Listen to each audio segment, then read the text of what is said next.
अनन्या इकडे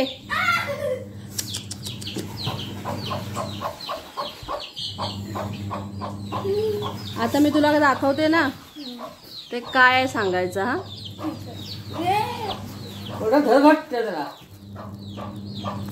मशरूम. शी काय उपयोग नाही तुझा अनन्या. तू याला मशरूम म्हटलंस. काय उपयोग नाही. काय म्हणायचं याला.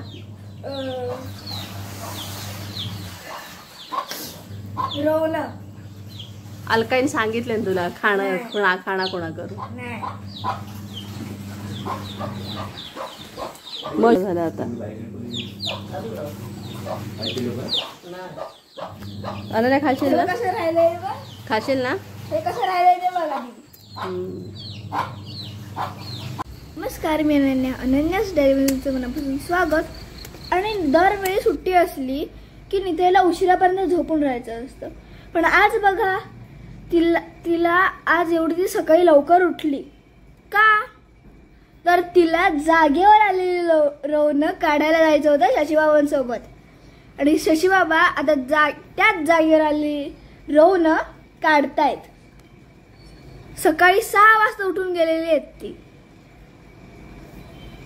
बघा तरी केवढी सगळी रौनक एकाच जागेवर आली आहेत. आणि ही बघा अजून ही रौनक. ह्यांना कोण अळंबी म्हणतं, कोण मशरूम म्हणतं. रौनक म्हटलं लोकांना लगेच कळत नाही, पण मशरूम म्हटलं की त्यांना लगेच कळतं. आणि ही फक्त पावसाळ्याच्याच सीझनमध्ये येतात. आणि त्याच सीझनमध्ये आपल्याला मस्तपैकी त्याच्यावर ताव मारता येतो.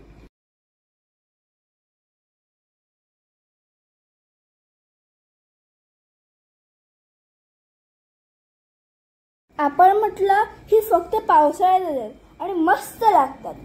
तर ह्यांना बनवायचं कसं, ह्यांना धुवायचं कसं, ह्यांची माती कशी काढायची, तर आज तेच मी तुम्हाला दाखवणार. आपण अलकाई स्पेशल तर नेहमीच बघतो, तर आज त्याच अलकाईच्या हातची स्पेशल रौनांची भाजी आज मी खाणार आहे. चला तर मग बघूया. आता ही मातीच असतात म्हणून त्यांना चांगलं धुवून घ्यायचं आणि त्याच्यात नंतर मीठ टाकून पुन्हा धुवून घ्यायचं. आणि अशी त्यांना नीट कापून नीट हे करून घ्यायचं. आता माझी निताई त्यांना डायरेक्ट हातानेच हे करते आणि ती जशी होत आहेत सुद्धा. ही सगळी आपण अशी सोलून घेणार आहोत, म्हणजे कापून घेणार. आणि हे मातीचं भांडं, याच्यात अलकाई भरपूर काय काय रेसिपी करत असते. आणि याच मातीच्या भांड्यात आणि चुलीवर आपण ह्याची रेसिपी करणार आहोत. अलकाईने भरपूर थोडंसं तेल टाकलं आहे त्याच्यात आणि त्याच्यात लसूण टाकलेली आहे. आणि आता पुढे हळूहळू तिचा तडका बसतोय त्या. आणि आता कोथिंबीर नाही, कढीपत्ता, कांदा. आता थोड्या वेळानं कांदा ब्राउनिश होईपर्यंत वाट बघून त्यात हळद, तिखट सगळं मसाले टाकले जातील. आता टोमॅटो टाकले नाही अलकाईन आणि तिथे शार्दूल काहीतरी उपद्व्याप करते. आणि ही स्पेशल मसाला टाकलेला आहे, गरम मसाला, पाणी. आणि ते पुन्हा मिक्स करून त्याच्यात आता आपण टाकणार आहोत रौना हा मेन पदार्थ आहे. आता सगळी अशी रौना हळूहळू घेऊन त्याच्यात टाकलेली आहेत. आणि आता हा मिक्स करायचा प्रोग्राम चालू आहे. आता सगळी रौना टाकून झालेली आहे. आता फक्त मिक्स करायचं उरलंय. आणि हे काय निताईने आणले, कोकम. याच्यात थोडंसं पाणी त्याला आलंय आणि याच्यात आपण कोकम टाकले. त्याने आपली चविष्ट अशी रौनांची भाजी तयार झालेली आहे. तुम्हाला पण तुमच्या गावाला कुठे जंगलात रौना मिळाली तर ती आणा आणि बनवा. आणि बनवताना त्याच्यात पाणी टाकू नका, ती ऑलरेडी पाण्यात असतात, त्यामुळे त्यांना पाणी सुटतंच.